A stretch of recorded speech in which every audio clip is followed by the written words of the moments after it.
저는 머릿속으로 상상을 어떻게 해보냐면, 일단 나라는 존재가 무엇인지 잘 모른단 말이죠. 내가 누구인지 이런 것에 대해서 깊게 사람들이 생각을 하지 않고 그냥 보통 살아요. 근데 내가 누구인지라는 질문을 던지고 고민을 할 정도가 되려면 보통 평범히 우리가 이렇게 살아가는 그런 수준에서는 불가능하고, 이게 어느 정도 수준이 올라와야 돼. 의식 수준이 상당히 높은 수준까지 그런 고민, 그런 깊이 있는 고민을 할 정도까지 이렇게 성장을 해야지만 비로소 그런 깊이 있는 질문에 의문을 갖고 고민을 하고 생각을 해보게 된단 말이지. 그러면 이제 일단은 내가 누구인 건 내려놓고, 아기가 이렇게 하나 태어나. 아기가 이렇게 태어나면 얘가 어떻게 성장을 하냐를 이렇게 자세히 들여다보면 눈, 코, 입, 귀, 몸의 촉감 이런 것들로 정보를 받아들인다고. 지금 현대 과학이 우리 몸의 구조가 그렇게 되어 있다라고 알려주잖아요. 우리 몸의 구조가 어떤 식으로 되어 있는지 알려주는 걸 보면, 이 인간의 오감을 통해서 정보가 들어오면 이 정보가 뇌로 가서 뇌에 저장이 된다. 글쎄, 보통 그렇게 뇌에 저장이 돼, 기억력이라는 게 이게 뇌에 있다라고 생각을 하는데, 최신 뇌과학에 의하면 그런 게 아니야. 뇌까지는 어떤 신경 전달 물질이라고 하는 호르몬이 나와서 뇌까지 전달이 되는 건 맞아. 그리고 거기에서 뭔가 반응을 해갖고 다시 몸에 전달이 돼서 내가 이렇게 움직일 수 있고, 침을 흘리고 땀을 내고 눈물을 흘리고 하는 이런 반응, 몸의 반응을 만들어내는 거는 맞아. 그러니까 뇌가 거기에서 어떤 역할을 하고 있는 건 분명하게 맞는데, 기억이라는 것이 뇌에 저장이 되느냐에 대해서는 알 수 없어. 뇌를 다 파보면 거기에 연관된 부위들은 있는데 기억이 저장되는 곳은 아무리 뒤져봐도 안 보여. 어디에 저장이 되는지 알 수가 없어. 뇌과학에 의하면, 현대 뇌과학에 의하면. 모른다야 답은. 정보가 들어왔는데 이 정보가 어디로 들어가는지 알 수가 없어. 몰라야. 거기에 대해서 반응을 하는 뭔가는 분명히 있는데 그게 뭔지 몰라. 이럴 때 이제 우리가 쓸 수 있는 개념이 뭐가 있냐면, 영혼이라는 개념, 마음이라는 개념, 어쨌든 간에 눈에 보이지 않는 추상적인 어떤 개념이 있는 거야. 이걸 어떤 데선 영혼이라고 부르고, 또 영혼도 되게 여러 가지야. 뭐 영이 있고 혼이 있고 백이 있고 뭐 이렇게 다 나눠서 오만 논리들을 또 만들어내. 알 수 없지. 우리는 지들의 어떤 그렇게 말을 하는 사람이 있고 자기네들은 그게 맞다라고 하지만 뭐 어쨌든 알 수는 없어. 또 이걸 마음이라고 끌고 가는 그런 사람들도 있단 말이야. 근데 어쨌든 알 수는 없어. 어쨌든 뭔가가 있고, 내 육신만이 내가 아니라 내 육신 안에 뭔가 작동하고 움직이는 그 뭔가가 있는데, 이걸 영혼이라고 부를 것이냐, 뭐 마음이라고 부를 것이냐, 뭐 이거는 뭐 각자 자기의 논리들에 의해서 끌고 갈 뿐이지, 하여튼 뭔가가 있는 거야. 눈에 보이지 않는 비물질의 뭔가가.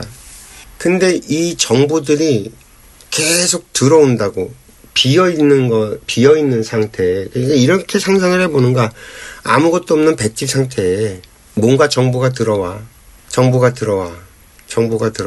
이게 계속 누적되고 쌓이는 거지.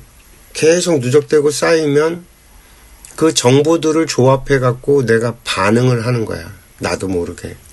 아이가 말을 배우는 것도 그런 식으로 말을 배우고, 아이가 걷고 뛰고 또 위험한 거를 이렇게 만지고 입으로 가져갔다가 못하게 제지도 당하고 이러면서 어쨌든 간에 정보들이 이렇게 쌓여. 그래서 나는 그걸 배운다라고 표현을 하거든. 인간이 태어나면 백지에 가까운 상태였다가 내 안에 있던 가지고 있는 어떤 본능, 내 본질에서 어떤 기질, 성격, 내 성정, 이런 것들은 분명히 가지고 태어나는 것 같아. 왜냐하면 수백만 명의 아이들을 이렇게 놓고 보면 다 다르거든. 반응하는 게, 자극에 반응하는 게 달라. 어떤 애는 더디게 반응하고, 어떤 애는 아주 자극적으로 예민하게 반응하고, 어떤 애는 그걸 갖다 과격하게 표현해서 반응하고, 어떤 애는 그걸 또 내리눕고 참으면서 이렇게 반응하고, 이 반응하는 게 다 다르니까 가지고 태어나는 게 분명히 또 뭔가가 있다라는 거야.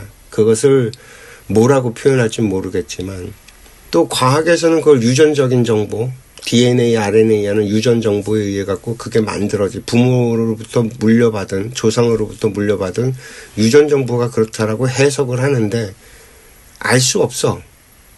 명확하지가 않아. 왜냐면 그 선대 조상의 유전적인 정보들까지 다 파악이 되냐면 그렇지는 않거든. 그리고 이 유전 정보들을 다 분석을 해봤지만 뭐가 그걸 만드는지는 아직 찾아내지 못하고 있고, 그러니까 알 수 없는 것들 투성이야. 그럼 우리가 그걸 모르면 그냥 모르고 말아야 되느냐라고 했을 때 그러지는 않다. 대략적으로나마 어쨌든 간에 뭔가를 우리는 끊임없이 정보를 받아들이고 그 정보들을 내 나름대로 조합을 해서 내 생각을 만들고 이 생각을 만들어서 행동을 하는 거야. 이게 인간이 가지고 있는 가장 기본적인 어떤 형태야. 이 틀이 딱 이건 정해져 있는 틀이라 이것을 벗어나는 인간은 아무도 없어. 근데 재미난 건 이 눈에 보이고 만져지고 하는 이런 정보들 말고 육감적으로, 감각적으로 뭔지는 알 수 없지만 그걸 영적인 세상이라고 표현을 해야 되나, 귀신들의 세상이라고 표현을 해야 되나, 뭐 어떤 이런 곳에서 교감되는 어떤 정보들이 또 있는 거야. 개인적으로 접하게 되는 그런 정보들이 또 있는데, 근데 이 정보는 파악조차 되질 않아. 그 가령 예를 들어서 설명하면 이렇게 얘기를 해야지만 이해가 쉬울 테니까, 종교단체에 가서 기도를 할 때 응답을 받는다는 그런 사람들이 있어. 가령 예를 들어서 교회에 가면 그 통성기도라 그래나 막 울면서 막 기도하고 막 그러는 부흥회 같은데 그런 게 많은데, 거기 가면 뭐 방언이라고 해갖고 방언이 터졌다고 표현을 해갖고 정말 이상한 나라 말을 하고 뭐 이상한 소리들을 쏟아내고 예언을 쏟아내는 사람도 있고, 뭐 어디에가 붙어있는 나라인지도 모르는 희한한 나라의 말을 쏟아내는 사람도 나오고, 뭐 하여튼 영적으로 이렇게 현상들이 생겨. 그게 분명히 우리가 모르지만 어떤 주파수에 의해 갖고 오감이 아닌 육감에 의해 갖고 전달되는 메시지 정보들이 수집돼 갖고 들어오는 정보들이 있다는 거야. 뭐 구인사에 가도 그게 있잖아요. 변음이라고 해갖고 기도하다가 변음이 터져서 뭐 교회 방언이랑 똑같은 현상이 벌어지잖아요. 그럼 일반인들은 이라고 했을 때 일반인은 그런 체험과 경험이 없냐면 아니, 그러지 않아요. 꿈을 꾸잖아요. 꿈은 오감을 통해서 들어오는 정보가 아니잖아. 자면서 뭔가 이렇게 받는 거잖아. 어쨌든 그건 보이지 않는 메시지 아니냐는 거지. 그리고 그런 것만 있냐면 우리 일상을 살아가면서 굉장히 많거든. 뭔가 느낌이 쎄한 것, 찜찜해. 그럼 꼭 안 좋은 일이 생기거나 무슨 일이 터지거나 뭐가 있거나 뭐 이렇단 말이야. 이것도 정보란 말이지. 오감을 통해서 들어오는 정보만 정보가 아니라 육감을 통해서 들어오는 정보도 정보라는 거죠. 이렇게 이런 정보들이 조합이 돼갖고 이게 어떻게 조합이 되는지는 몰라. 알 수가 없어. 개인마다 참 편차가 너무 크기 때문에 똑같은 게 한 개도 없다라는 거야. 그래서 이 세상에 내가 늘 하는 얘기가 있잖아요. 80억 개의 얼굴이 있고 80억 개의 욕망이 있고 80억 개의 생각이 있단 말이죠. 이게 다 달라요. 하나도 똑같은 게 없다는 거예요. 근데 우리가 이렇게 서로 다르면 계속 끊임없이 마찰이 일어나고 충돌이 일어나고 막 이래야지 될 것 같잖아요. 근데 그러지 않아요. 과거에는 그랬던 시절이 분명히 있어요. 종족이 다르고 언어가 다르면 두렵잖아.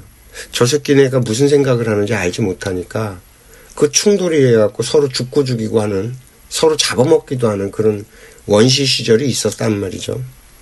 근데 이게 인간의 언어가 발달을 하면서 영역이 확장되고 합쳐지고 뭉쳐지고 하면서 국가 단위로 발전이 되고 뭐 이런 오랜 세월을 거치면서 욕망이 다르고 생각이 다른데도 충돌하지 않고 살아가는 법을 인간이 만들어냈단 말이에요.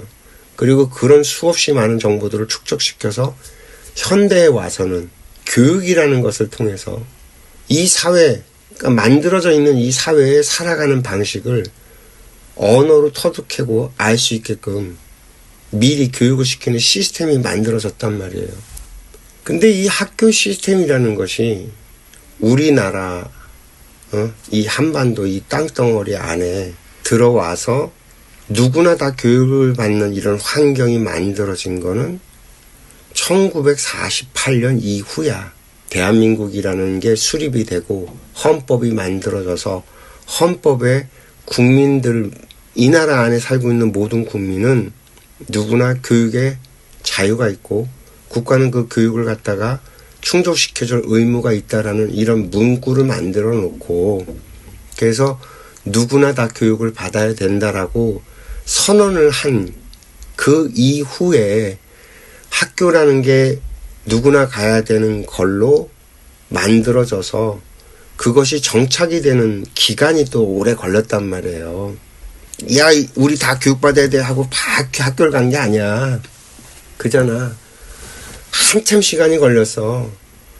주 사이에 전쟁도 벌어졌고 3년 동안 거의 뭐 다 죽고 정말 폐허가 다 되고 아무것도 없는 깡그리 없는 거지로 다 만들어져 버리고 거기에서 출발을 해갖고도 교육을 받는 애들은 교육을 받았지만 못 받고 사는 사람이 훨씬 더 많았었단 말이야. 문맹률이 그땐 70%까지 그 한글을 못 읽는 사람이 70~80%였으니까 그러던 걸 끌어내려갖고서는 누구나 다 한글을 다 알게 만들고 그래서 한글로 된 건 읽어서 알 수 있게끔 가르치고 전 국민을 다 그렇게 교육을 시켰으니까 오죽하면 국민교육 헌장이라는 것이 만들어지냐고. 전 국민이 교육을 받아야 되는데 그 교육받는 지표가 이런 거야 라고서는 내걸은 거야. 그러니까 전 국민이 누구나 다 교육을 받아서 알 수 있는 그거를 만들어내는데 한 30년이 걸린 거지. 48년도에 출발을 했다라고는 하지만 60년대, 70년대까지만 해도 그걸 만들어가는 과정이었지 누구나 다 교육받아서 누구나 다 아는 시대가 아니었다는 얘기지.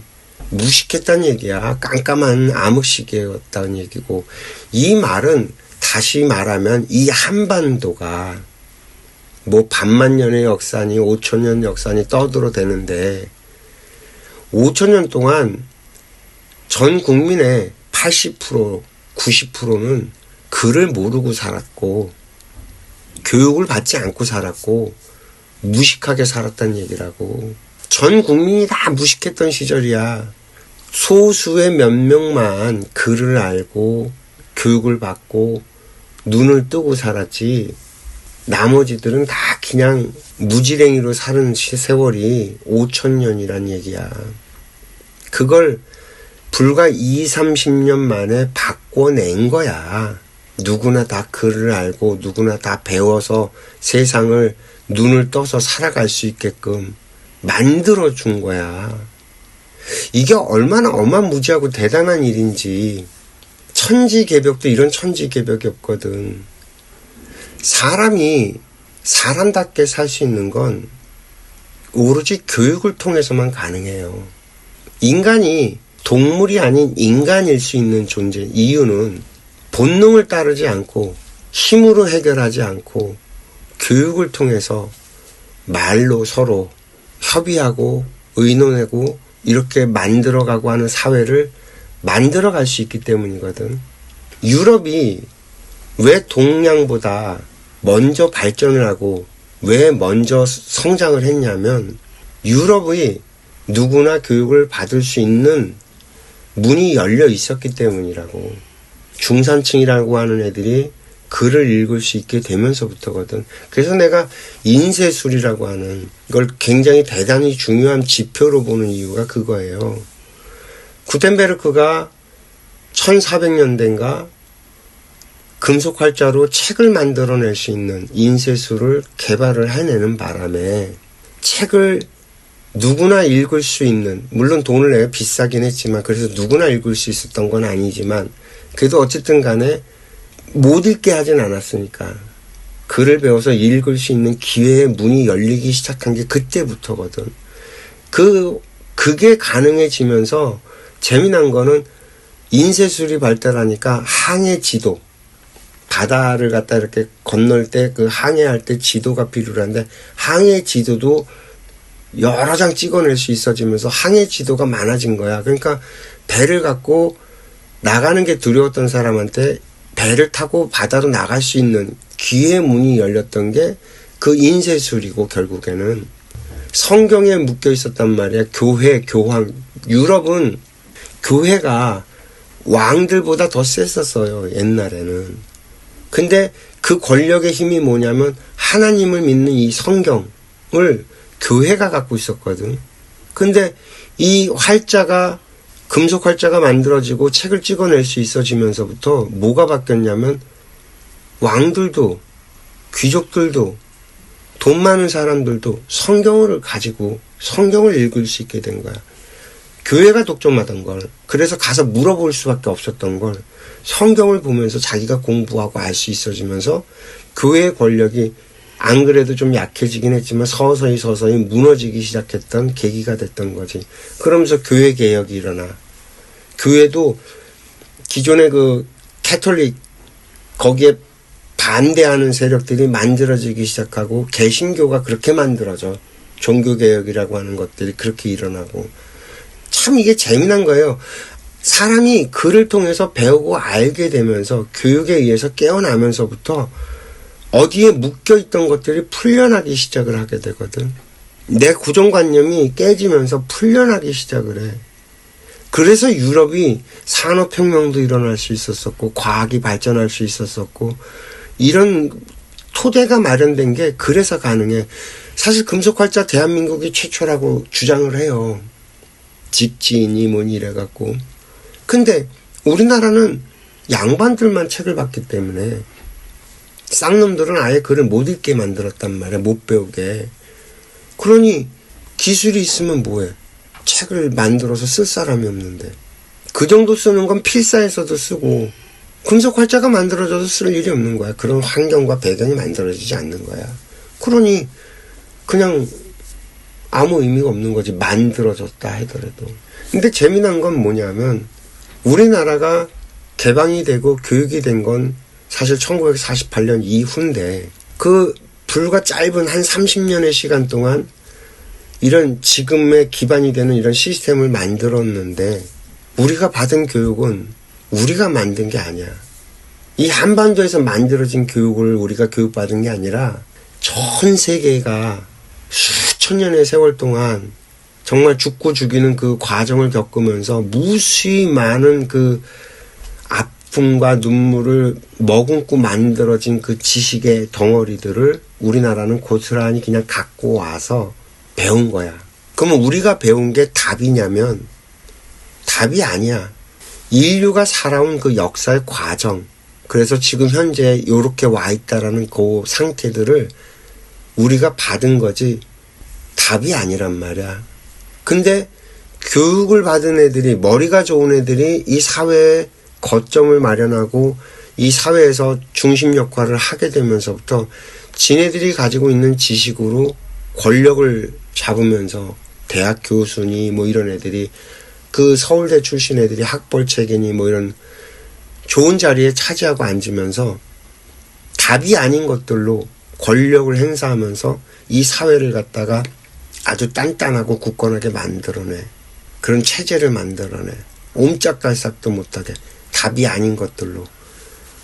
왜 이게 문제가 되냐면 살면서 적용이 안 돼. 학교에서 배운 걸로. 그잖아요. 그러니까 교과서를, 책을 통해서 뭔가를 배웠는데 책대로 사는 사람이 한 명이라도 있냐고. 책대로 사는 사람이 한 명도 없어. 배운 대로 사는 사람이 없다니까. 그러니까 우리가 책을 통해서, 지식을 통해서 뭔가를 배우는데 그게 우리가 실제 살아가는데 그대로 적용이 되냐면 적용되는 게 한 개도 없는 거야. 어떤 건 적용이 되고 어떤 건 적용이 안 되고 막 그래. 왜 하는 얘기 굉장히 있잖아요. 맨날 법을 만들었는데 법을 아는 사람이 있냐고. 그 법을 얘기해주면 아우 세상에 그런 법이 어딨냐고 그래. 근데 그 법을 누가 만들었어? 네가 찍어준 국회의원들이 만들었다니까. 너는 네가 찍어준 애가 무슨 짓을 할지도 모르고 그걸 좋다고 찍어준다니까. 그리고 국회의원 중에서 이 법이 만들어졌을 때, 이 법을 시행했을 때 어떤 결과가 생길지 아는 사람 한 명도 없어. 지가 뭔 짓 하는지 지도 모르고 한다니까. 되게 웃기는 세상이에요, 지금. 왜 우리가 사는 게 이렇게 엉망진창이고 복잡하냐면, 이론만 갖고, 논리만 갖고, 이게 맞다 저게 맞다 서로 우기고 주장하고 쌈박질을 하니까 이 세상이 어지럽고 복잡한 거야. 근데 우리가 이 교과서로 만들어낸 게, 그 서양에서는 어떤 식으로 이게 결론이 났냐면, 과학 기술이 발전을 하다 보니까 과학 기술이 중심이 되는 사고 체계들, 그러니까 눈에 보이는 것들, 오감을 통해서 얻어지는 정보들, 이것들이 중심이 된 거야. 육감을 통해서 받아들이는 정보들이나 그 영적인 것들은 미신 취급을 하기 시작을 한 거지. 서양에서 이제 그쪽으로 귀결이 났어. 그게 미신이라고. 그러니까 이제 우리나라도 교육이 들어오는 게, 그게 들어오니까 과학이랑 기술을 중심으로 하는, 왜냐면 그게 세상을 막, 전쟁도 과학 기술이 발전해서 전쟁도 그렇게 벌일 수 있었던 거고, 힘을 갖는 것도 그 과학 기술 때문에 힘을 갖고, 또 공장이라든지 뭐 이런 것들을 만들어서, 회사를 만들어서 부를 쌓는 것도 과학 기술이 힘을 발휘하면서 그게 가능해지니까, 시대가 이제 18세기, 19세기 이렇게 20세기 이렇게 넘어오면서 서양은 과학 기술이 주도하는 시대가 돼버린 거야. 모든 것들이. 그래서 그것이 중심이 된 것들이 20세기에 우리나라에 들어온 거지.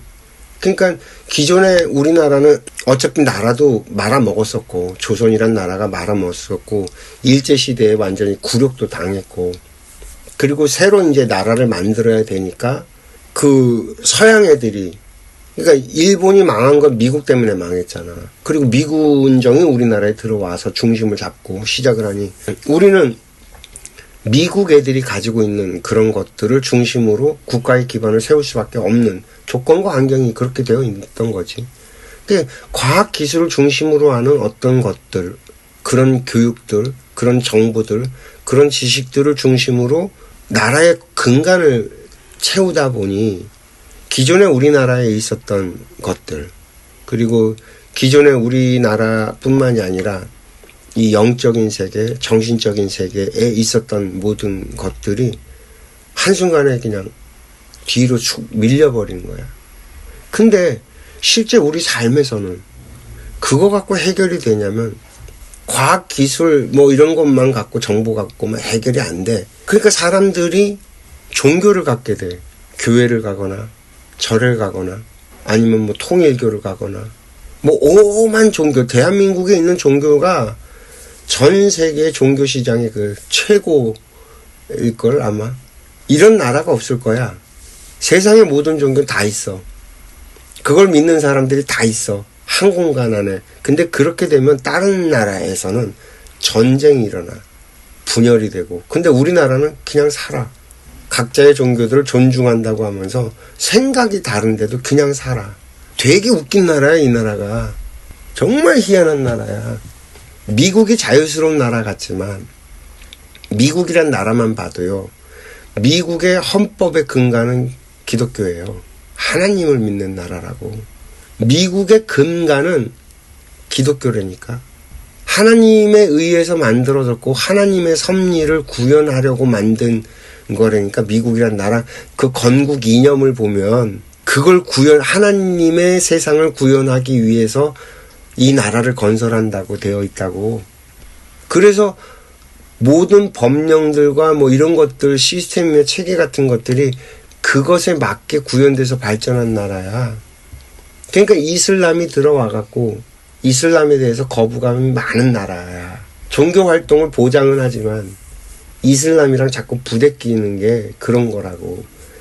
사회에 무리를 일으키지 않으면 냅두지만 사회에 무리를 일으키고 지네들끼리 집단으로 뭔가를 하면 제재가 들어갈걸? 아마도.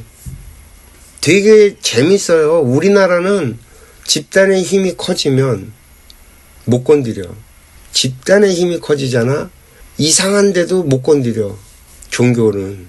우리나라 아주 독특한 구조라니까. 신천지 못 건드려. 아무도 못 건드려. 그리고 저기 그 뭐야, 도를 하십니까 하고 쫓아다니는 애들 뭐지? 못 건드려. 통일교? 다른 나라 같으면 이단이라고 할 텐데 통일교가 어마무지하게 커지면서 통일교 못 건드린다고. 근데도 우리나라 안에서는 별 문제 없이 다 굴러간단 말이야. 그게 이 현상을 어떻게 할 거냐야. 지금 이 현상을 어떻게 할 거냐야. 지금 우리나라의 당면한 지금 문제가 그거야. 민주당이랑 국민의힘이라고 하는 우파와 좌파로 갈라져 갖고 이 나라가 그렇게 끝간데 없는 싸움을 벌이면서도 나라가 아직까지 망하지 않고 버틸 수 있는 건 우리나라가 갖고 있는 정말 독특한 힘 때문에 그런 건데, 그동안에는 이렇게 극한 대립까지 가지 않았었는데 지금은 극한 대립으로 이미 왔단 말이지. 이걸 어떻게 해결할 거냐거든. 그 지금 우리한테 필요로 한 건 새로운 교육이에요. 새로운 교육. 학교에서 가르치는 교육 말고 그건 답이 아니었다니까. 교과서대로 사는 놈 한 놈만 데리고 와봐. 내가 맨날 그 얘기하잖아. 한 놈도 없다. 그럼 책대로 안 살면서 그걸 답이라고 우기면 되냐. 네가 떠들고 주장하는 말대로 네가 사냐. 너 안 살잖아. 그렇게 이중적이잖아.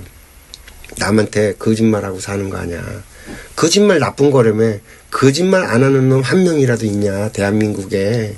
거짓말 하면 안 된다라고 떠들면서 거짓말 안 하고 사는 놈 한 놈이라도 있냐. 없다. 이상하지 않냐. 나는 이 얘기를 계속 하는 거죠. 근데 제가 얘기하는 이 세상의 구조, 그리고 사람이 어떻게 살아야 되는지에 대한 이야기들을 잘 들어보면 이 세상에 감사하지 않을 게 없다. 딱 나는 화두를 던지잖아요. 이 세상에 감사하지 않을 게 없다. 내가 모를 뿐이지. 만약에 이걸 국민들이 다 알게 된다면 싸울 일이 있나? 싸울 일이 없어져. 저절로. 감사할 것밖에 없는데 뭔 얘기하다가 얘기가 일로 날라갔냐. 원래 하려고 했던 얘기는 이 얘기가 아니었는데.